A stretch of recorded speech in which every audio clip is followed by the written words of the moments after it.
तो कैसे हैं आप सभी। बहुत बहुत स्वागत है आप सभी का मेरे इस यूट्यूब चैनल पर जिसका नाम है क्विक स्टडी 07। आज मैं आप लोगों के लिए एक नया टॉपिक लेके आया हूँ from the ICSE board commercial application commercial studies, जिसको हम कहते हैं क्लास 9th। आज हम पढ़ने जा रहे हैं human activity, types of human activity, characteristics, types of economic activity जिसमें बिजनेस, प्रोफेशन एंड एम्प्लॉयमेंट आता है। इनके मीनिंग, इनके कैरेक्टरिस्टिक्स हम यहाँ देखेंगे, प्लस लास्ट में हम पढ़ने जाएंगे meaning of utility and its type. तो चलिए वीडियो शुरू करते हैं। Human activity. Human activities means all those activity which human being undertake. Human activities वो एक्टिविटीज़ होती हैं जो एक ह्यूमन बीइंग करते हैं। Human activities are undertaken to satisfy human wants. Human activity हमारी जो टेक प्लेस की जाती है ह्यूमन वांट्स को सेटिस्फाई करने के लिए किया जाता है। These activity continues through out life. ये थ्रू आउट द लाइफ चलता है बिकॉज वांट्स आर अनलिमिटेड, क्योंकि वांट्स हमारी अनलिमिटेड होती हैं, कभी ख़त्म नहीं होती। अनएंडिंग है, इनका कभी एंड नहीं होगा। एंड रेकरिंग मतलब हर समय के बाद एक वांट हमारी जनरेट होती रहती है। अब यहाँ ह्यूमन एक्टिविटी के कुछ कैरेक्टरिस्टिक्स दिए गए हैं। These activity are perform by human being. इनको ह्यूमन बीइंग परफॉर्म करते हैं, very obvious. Satisfy human wants. अब ये हमारी ह्यूमन वांट्स को सेटिस्फाई करते हैं, सेकेंड पॉइंट। थर्ड है human activity continue throughout life. Human activities हमारा थ्रू आउट द लाइफ चलती हैं। Human activities are perform by for both economic and non economic benefits. Human activities हमारे economic and non economic benefits दोनों के लिए use किया जाता है। चलिए नेक्स्ट हम देखते हैं टाइप्स ऑफ ह्यूमन एक्टिविटी। हमारे यहाँ पे दो तरीके के ह्यूमन एक्टिविटीज़ देखे जाते हैं। एक होता है इकोनॉमिक एक्टिविटी, एक होता है नॉन इकोनॉमिक एक्टिविटी। तो सबसे पहले हम इकोनॉमिक एक्टिविटी के बारे में पढ़ लेते हैं। Economic activities are undertaken with the purpose of earning money and acquiring wealth. हम यहाँ पे मनी को अर्न करते हैं और वेल्थ को एक्वायर करते हैं। What is wealth? तो वेल्थ की यहाँ पे बेसिक डेफिनेशन है, जो भी हमने एसेट्स अपने जीवन में बना रखा है मनी को अर्न करके, मनी को सेव करके, वही हमारी वेल्थ कहलाती है। These activity involve production and distribution. Production मतलब होता है कि हम कोई गुड्स को बना रहे हैं, प्रोड्यूस कर रहे हैं। एंड डिस्ट्रीब्यूशन का मतलब है उन्हीं गुड्स एंड सर्विसेज को हम डिस्ट्रीब्यूट कर रहे हैं among the public. There are 3 type of economic activities, जिसमें बिजनेस, प्रोफेशन एंड एम्प्लॉयमेंट आता है। अब इसके हम कैरेक्टरिस्टिक्स देखेंगे। Economic activities are undertaken to earn money income. Economic activities are undertaken जिससे हम लोग को मनी मिले, हमें पैसे की अर्निंग हो। These activity help to create wealth. इस एक्टिविटीज़ से हम वेल्थ क्रिएट करते हैं।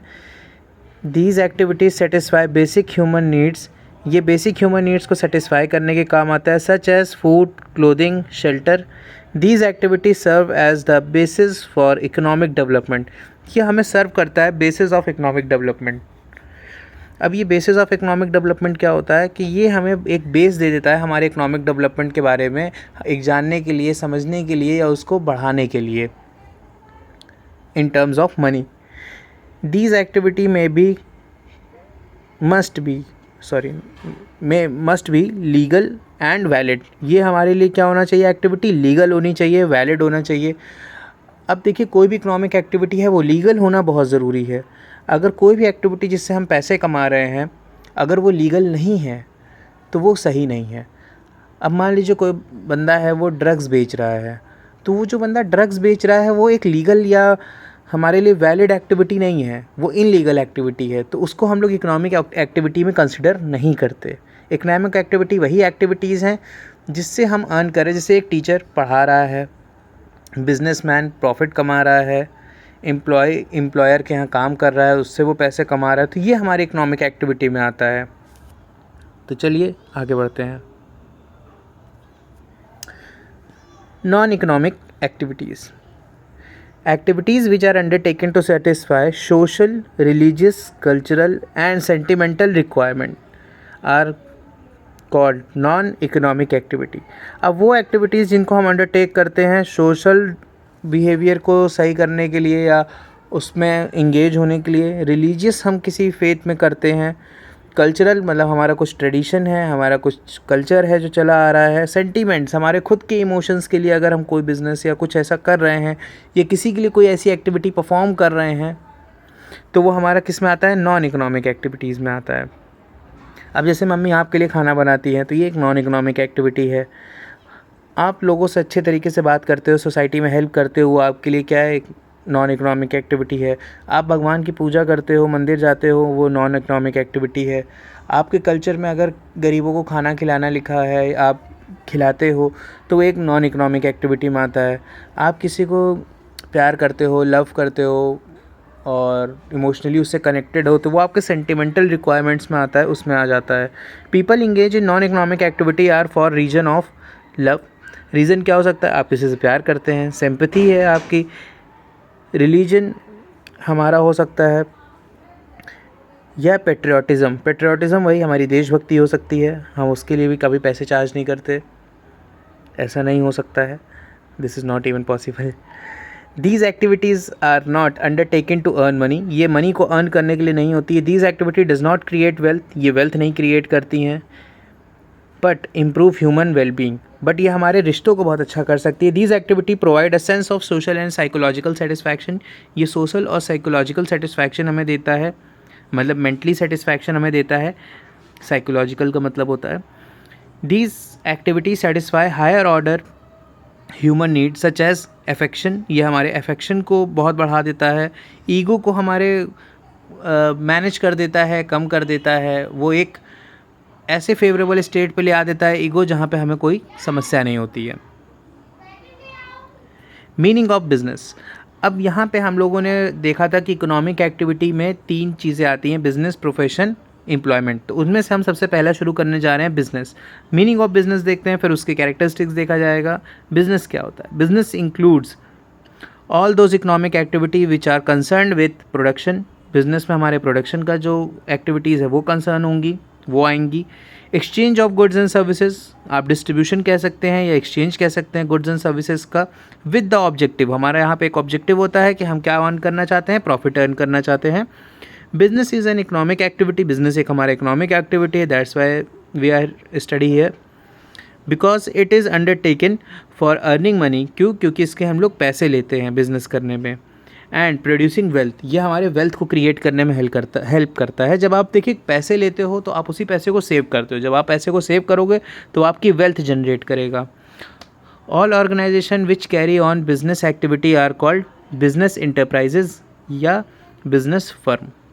जो भी ऑर्गेनाइजेशन हमारे बिजनेस एक्टिविटी परफॉर्म करता है उनको हम लोग बिजनेस इंटरप्राइज या बिजनेस फर्म कहते हैं। In businessman are rewarded by profit. In business, अगर हम बिज़नेस की बात कर रहे हैं तो वहाँ जो बिजनेसमैन होता है उसको एज ए रिवॉर्ड क्या मिलता है, प्रॉफिट मिलता है। ठीक है, hope you all are clear this much of. अब इसके आगे बढ़ते हैं, कैरेक्टरिस्टिक्स। अब देखिए बिज़नेस के कुछ कैरेक्टरिस्टिक्स हैं, हमें पता कैसे चलेगा कि हम बिज़नेस कर रहे हैं, तो उसके कुछ फीचर्स होंगे, उसके कैरेक्टरिस्टिक्स होंगे, उसकी कुछ नेचर्स में क्वालिटी होंगी। सबसे पहले देख लेते हैं सेल, ट्रांसफ़र और एक्सचेंज। यहाँ पे हम बेचेंगे कोई चीज़ को, सेल आउट करेंगे, चाहे वो गुड्स हो चाहे सर्विसेज हो। ट्रांसफ़र होता है यहाँ पे 2 तरीके से, या तो हम ओनरशिप को ट्रांसफ़र कर रहे हैं, मालिकाना हक हम किसी को और को दे देंगे, बेचेंगे तो ऑब्वियस सी बात है मालिकाना हक किसी और का हो जाएगा, या तो हम उसको पोजेशन देते हैं। पोजेशन मतलब कोई हमसे कोई सामान हायर करता है। मान लीजिए मैंने किसी को एक ट्रैक्टर दिया हुआ है, हायरिंग किसी ने की हुई है, उसको अपने खेतों में काम था, तो वो मैं रेंट पे दे दिया हूँ, तो उसको मैंने पोजेशन दिया है, तो उसके लिए हमको क्या मिल रही है, सर्विसेज का पैसा मिल रहा है। अगर कोई गुड्स, अगर जब तक हम बेचेंगे, गुड्स बेचते हैं तो ट्रांसफ़र ऑफ ओनरशिप होगा, अगर हम वही गुड्स को रेंट पे देते हैं तो वो हमारा एक्सचेंज में, वो उसमें आ जाता है, रेंटल एक्टिविटी में आता है, वो सर्विसेज में आ जाता है। सेकेंड है creation of utility. Creation of utility, हमारा जो बिज़नेस होता है ये काफ़ी तरीक़ों की यूटिलिटी क्रिएट करता है। यूटिलिटी अभी हम लोग आगे, लास्ट टॉपिक हमारा यही है डिस्कस करने के लिए, ये बहुत इंपॉर्टेंट है, ये लास्ट तक आप वीडियो ज़रूर देखिएगा और यूटिलिटी के बारे में ज़रूर पढ़ लीजिएगा। कॉमर्स में यूटिलिटी वर्ड कई जगहों पे आता है और ये बहुत कन्फ्यूज़न क्रिएट करता है कि आखिर ये यूटिलिटी प्रॉपरली होता क्या है, कितने तरीके का होता है। तो यहाँ पर देखिए यूटिलिटी क्या है, मैं एक थोड़ा सा बता देता हूँ। यूटिलिटी होती है want satisfying power of A commodity. तो बिज़नेस क्या करता है, हमारे लिए वांट सेटिस्फाइंग पावर उसमें बढ़ा देता है किसी भी सामान में, जिससे हमारी वांट्स क्या हो सके, सेटिस्फाई हो सके। अब आगे बढ़ते हैं, डीलिंग इन, सॉरी यहाँ पे इन होना चाहिए, dealing in goods and services. यहाँ पे हम गुड्स एंड सर्विसेज में डील करते हैं। ठीक है। आगे आता है प्रॉफिट मोटिव। हमारा कुछ ना कुछ प्रॉफिट मोटिव होना ज़रूरी है। अगर प्रॉफिट मोटिव है तभी वो बिज़नेस कहलाएगा। Element of risk, risk and business both are two faces of the same coin. यहाँ पे जो बिज़नेस है और रिस्क है ये एक ही सिक्के के दो पहलू होते हैं। अगर बिज़नेस है तो वहाँ रिस्क होगा, अगर रिस्क है तो वहाँ बिज़नेस होगा। जितना ज़्यादा रिस्क होगा उतना ज़्यादा हमारा प्रॉफिट होगा। बिजनेसमैन रिस्क बेयर करता है तो उसी का रिवॉर्ड में वो क्या पाता है, प्रॉफिट पाता है। तो चलिए आगे बढ़ते हैं। Meaning of profession. प्रोफेशन क्या होता है? The term profession means an occupation which involves application of specialised knowledge and skills to earn living. अब प्रोफेशन एक बहुत बढ़िया हमारा ऑक्यूपेशन होता है जिसमें एप्लीकेशन ऑफ स्पेशलाइज्ड नॉलेज होती है। हम किसी एक पर्टिकुलर चीज़ के बारे में बहुत ही ज़्यादा स्पेशलाइज्ड नॉलेज रखते हैं, स्किल्स हमारे पास होती हैं जिससे हम अपनी जीविका चलाते हैं, लिविंग चलाते हैं, अर्न करते हैं। A person who are engage in profession are called professionals. Very obvious, अगर कोई भी पर्सन प्रोफेशन में इन्वॉल्व है तो उसको हम लोग क्या कहते हैं, प्रोफेशनल कहते हैं। जैसे कि कोई टीचर है, लॉयर है, मैनेजर है, बैंकर है, ये सब क्या है, ये प्रोफेशंस हैं। तो इनको हम लोग क्या कहते हैं, professionals. They provide personalise services, ये अपनी पर्सनलाइज सर्विस देते हैं। सीए हैं, वो अपनी आपको पर्सनलाइज सर्विस देते हैं against the consideration of fees. अब जो प्रोफेशनल्स होते हैं उनको रिवॉर्ड में क्या मिलता है या वो किस चीज़ का कंसिडरेशन लेते हैं अपनी सर्विस देने का, तो उसके लिए फ़ीस चार्ज करते हैं। अब बात आती है कैरेक्टरिस्टिक्स की। प्रोफेशनल या प्रोफेशन में क्या क्या हमारे चीज़ें हैं, कैरेक्टरिस्टिक्स हैं, फीचर्स हैं जो कि इन्वॉल्व होते हैं। सबसे पहले तो आपको स्पेशलाइज्ड बॉडी ऑफ नॉलेज होती है किसी भी एक पर्टिकुलर चीज़ के बारे में, चाहे वो आप लॉ के बारे में रखो, मेडिकल के बारे में रखो, आपको अकाउंट्स के बारे में हो, किसी भी चीज़ के। उसके बाद आता है फॉर्मल ट्रेनिंग। अगर आप प्रोफेशनल हैं, आपके पास स्किल्स हैं, स्पेशलाइज्ड नॉलेज है, तो आपने फॉर्मल ट्रेनिंग कहीं ना कहीं से ली होगी। उसके लिए आपके पास सर्टिफिकेट या कुछ ना कुछ ऐसा डॉक्यूमेंट होगा जो आपको बताता है कि आपने कहीं से फॉर्मल ट्रेनिंग ले रखी है। इस बेसिकली ये चीज़ें हमको कॉलेज में मिलती हैं। अब हम कोई ऐसा कोर्स करते हैं जैसे MBA हो गया, CA हो गया, तब हमको वो फॉर्मल ट्रेनिंग मिलती है। रिस्ट्रिक्टेड एंट्री, यहाँ बिज़नेस में रिस्ट्रिक्टेड एंट्री नहीं होती है, आप वहाँ पे भी ये लिख सकते हैं। बिज़नेस में हमारा वॉलेंट्री रहता है, वो फ्री एंट्री एग्जिट होती है, लेकिन प्रोफेशनल में ऐसा नहीं है। प्रोफेशनल में यहाँ पे रिस्ट्रिक्शंस होती हैं। कोई भी ऐसे ही खड़ा होकर ये नहीं कह सकता कि मैं CA हूँ, मैं लॉयर हूँ। उसके लिए आपके पास स्पेशलाइज्ड बॉडी ऑफ नॉलेज होनी चाहिए, फॉर्मल ट्रेनिंग होनी चाहिए, किसी भी प्रोफेशनल एसोसिएशन में आप रजिस्टर्ड होने चाहिए, तब जाके आप बनते हैं। जिससे अगर आपको लॉयर बनना है तो आपकी प्रॉपर डिग्री होनी चाहिए, आपको प्रॉपर नॉलेज होनी चाहिए, प्रॉपर ट्रेनिंग हुई होनी चाहिए। आप बार काउंसिल ऑफ इंडिया जो कि प्रोफेशनल एसोसिएशन है लॉ का, तो बार काउंसिल ऑफ इंडिया में आपको रजिस्टर्ड होना पड़ेगा, तब जाके आप कहलाएंगे कि आप प्रोफेशनल हैं या प्रोफेशन में, इस प्रोफेशन में इन्वॉल्व हैं। सर्विस मोटिव, वेरी ऑब्वियस, हमारा सर्विस मोटिव होता है प्रोफेशनल्स का। ये सर्विस देते हैं, ये कोई भी प्रकार के गुड्स में डील नहीं करते, ये सर्विस देते हैं, उसी के बदले इनको फीस मिलती है। Meaning of employment. अब मीनिंग ऑफ एम्प्लॉयमेंट क्या है? Employment means and economic activity. Employments हमारा मीन्स करता है economic activity where people work for other in exchange for some remuneration. Economic activities हमारी मीन्स करता है वो एक्टिविटीज़ जिसमें हम लोग किसी अदर पर्पस के अंडर अदर किसी पीपल के अंडर में हम काम करते हैं, उसके बदले हमें रेम्यूनरेशन मिलता है। रेम्यूनरेशन दो तरीके के होते हैं, सैलरी या वेजेस, अभी वो आगे आपको मिल जाएगा। The person who works for others are called employees. जो बंदा काम कर रहा है किसी के अंडर में उसको एम्प्लॉय कहते हैं, और जिसके पास जिस पर्सन या ऑर्गेनाइजेशन के अंडर में वो बंदा काम कर रहा है उसको एम्प्लॉयर कहते हैं। तो एम्प्लॉय बेसिकली अगर बात करें तो एम्प्लॉयर का मतलब होता है बॉस, एम्प्लॉई का मतलब होता है जो वहाँ पे वर्कर काम कर रहा है। The employment we get remuneration. In employment भाई हम लोग क्या गेट करते हैं? रेम्यूनरेशन। रेम्यूनरेशन जो होता है वो हमारा आगे चल के क्या कहलाता है? वेजेस या तो सैलरी। वेजेस का मतलब होता है दिहाड़ी जो आपको डेली शाम को मिलती है। सैलरी आपको मंथली बेसिस पे मिलती है एक पीरियोडिक टाइम के बाद। We need to work as per the terms and condition और job assigned by employers. Employment में एक हमारे पास रिस्ट्रिक्शन क्या है कि हमें एम्प्लॉयर के टर्म्स एंड कंडीशन या वो जो जॉब असाइन करता है उसके बेसिस पे हमें काम करना पड़ता है। तो बेसिकली हमारा एम्प्लॉयमेंट टोटली क्या हो गया, एम्प्लॉयमेंट हमारा एक इकोनॉमिक एक्टिविटी है जिसमें हम लोग क्या करते हैं, किसी भी बंदे के, किसी भी फर्म के, किसी भी ऑर्गेनाइजेशन के अंडर में हम काम करते हैं जिसके बदले हमें सैलरी मिलती है। जैसे कॉर्पोरेट वर्ल्ड, आपके भैया दीदी पापा कोई ना कोई करता होगा तो आपको पता होगा। इसके बाद आ जाता है ब्रांचेस, ब्रांच ऑफ बिजनेस। अब बिज़नेस के क्या ब्रांचेस हैं ये हम लोग नेक्स्ट वीडियो में पढ़ेंगे, जिसमें इंडस्ट्री एंड कॉमर्स के बारे में हम बात करेंगे। उसको वीडियो ख़त्म करने से पहले हम एक और टॉपिक पढ़ लेते हैं, meaning of utility and its type. Meaning of utility and its type. Utility is the one satisfying power of A commodity. यहाँ वन नहीं होना चाहिए, यहाँ वांट होना चाहिए, वो मेरे ख्याल से मिस टाइप हो गया है। Utility is the want satisfying power of A commodity. Utility एक वांट सेटिस्फाइंग पावर होती है। वांट मतलब हमारी इच्छाओं को सेटिस्फाई करने के लिए होती है। Utility can be measured in terms of utils. जैसे हमारे हर चीज़ों की एसआई यूनिट होती है, वेट की एसआई यूनिट ग्राम किलोग्राम होती है, उसी तरीके यूटिलिटी को मेजर करने की भी एक एसआई यूनिट होती है जिसको हम लोग यूटिल्स कहते हैं। अनदर वर्ड्स में अगर बात करें तो we can say that it is the potential of the product या services that helps to satisfy our need. जो हमारे नीड्स हैं उनको सेटिस्फाई करने में हेल्प करता है, इसी को हम लोग यूटिलिटी कहते हैं। मेक श्योर कि आप यहाँ करेक्शन कर लें, यूटिलिटी इज़ दी वन के जगह वांट होगा, WANTS, वांट्स। आगे बढ़ते हैं टाइप्स ऑफ यूटिलिटी। सबसे पहला आता है time utility, storage of goods in warehouse for future use. Time utility में क्या होता है, टाइम यूटिलिटी में मान लीजिए कोई चीज़ हमने अभी प्रोड्यूस कर दी जिसकी ज़रूरत हमको 2-3 महीने बाद या 6 महीने बाद पड़ेगी, उसी में हम लोग का टाइम यूटिलिटी आता है। इसमें वर्क कौन करता है, इसमें वर्क करता है वेयर हाउस। मान लीजिए हमारे यहाँ आलू हुआ या गेहूं का एग्जांपल ले लेते हैं।